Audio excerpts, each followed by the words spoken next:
Aquarius workshop, the illusory fear of positive aggression. I start with a quote from Pathwork Lecture 254 with the title Surrender.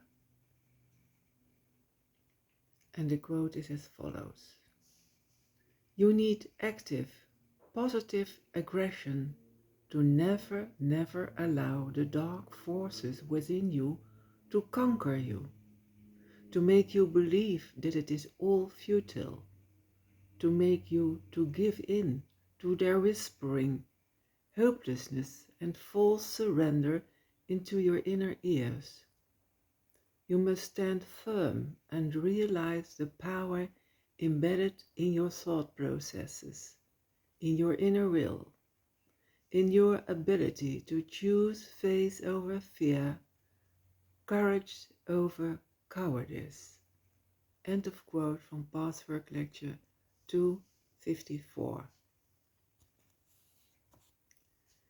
The emotionally mature person uses the positive aggressive power of the pure survival instinct in a constructive way to sustain life, to live as constructively and prosperously as possible, to develop himself, to feel safe by protecting himself from real dangers and destruction, to stand up for himself when his integrity is in danger, and to prevent others from taking advantage of him.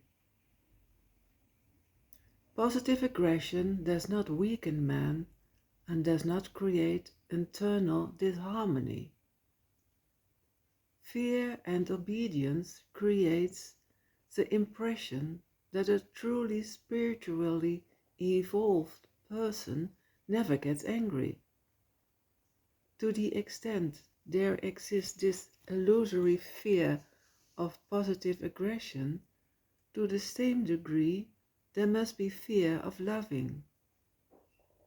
Behind both lies confusion, misunderstanding and illusion.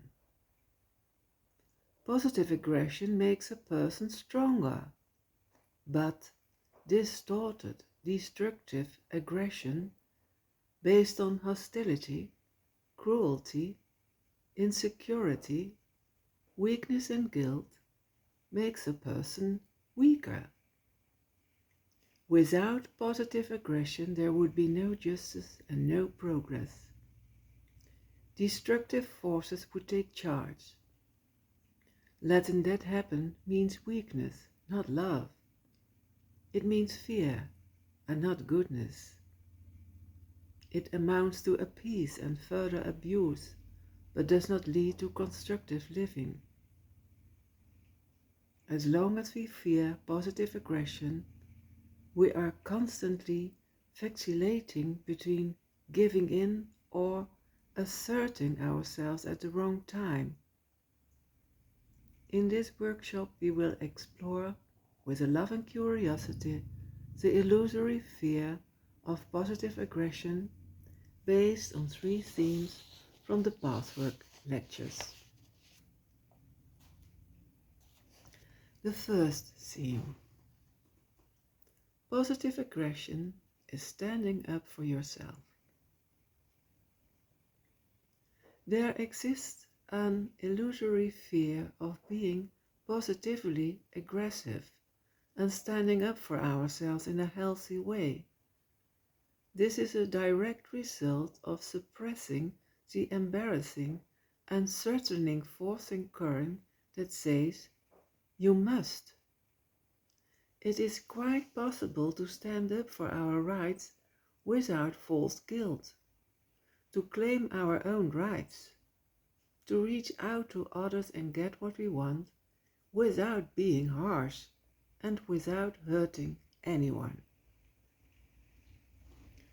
The next quote stems from Pathwork Lecture 86. Once you have the courage to let out your repressions, you will be able to assert yourself and, if need be, to adopt a healthy aggressiveness which is altogether different from the distorted one. Thus, a proper inner balance will begin to take place. You will cease being inwardly or outwardly aggressive when it is unjustified, and you will be aggressive when it is healthy and constructive. End of quote from Pathwork Lecture 86. The second theme. Positive aggression comes from your true self. When we don't dare to love, we are too insecure and fearful to express justified anger and unable to feel healthy anger. Positive aggression is as healthy and necessary as love. We cannot force these reactions, because positive aggression comes from the true self. We know when we are healthy angry, and we know exactly what to do and when. We know exactly what is being asked of us at a given moment. The next quote stands from Pathwork Lecture 133. To the extent an individual is capable of experiencing and expressing real love, to exactly that degree is he capable of manifesting constructive, healthy anger. Both come from the inner self.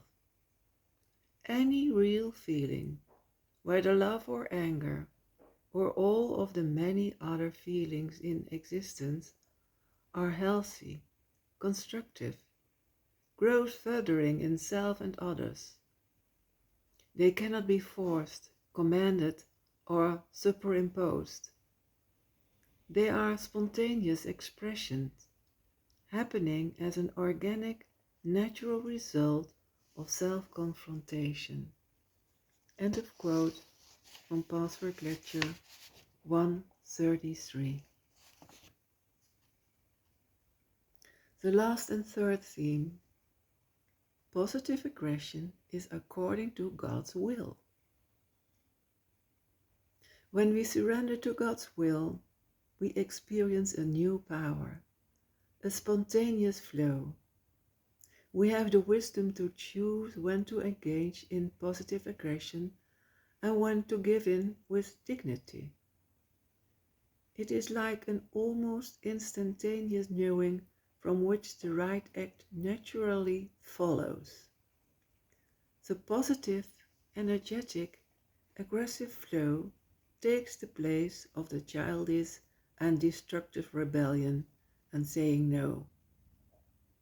Worthy giving in, going along, following and accepting, even if our self-will doesn't like it, replaces humiliation, denial of self, and submission, which comes from fear and mistrust of life.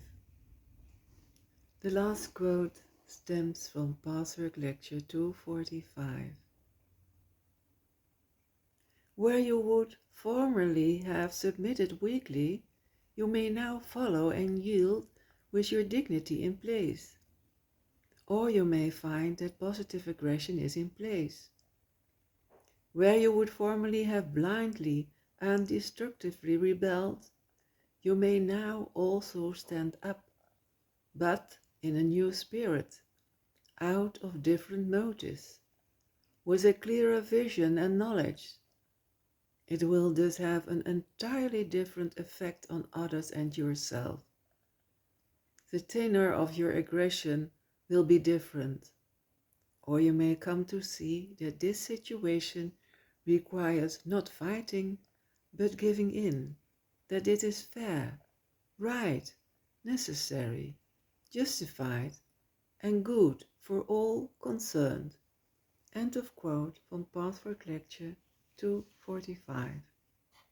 More information you will find on my website. I wish you peace and all the best. Thank you.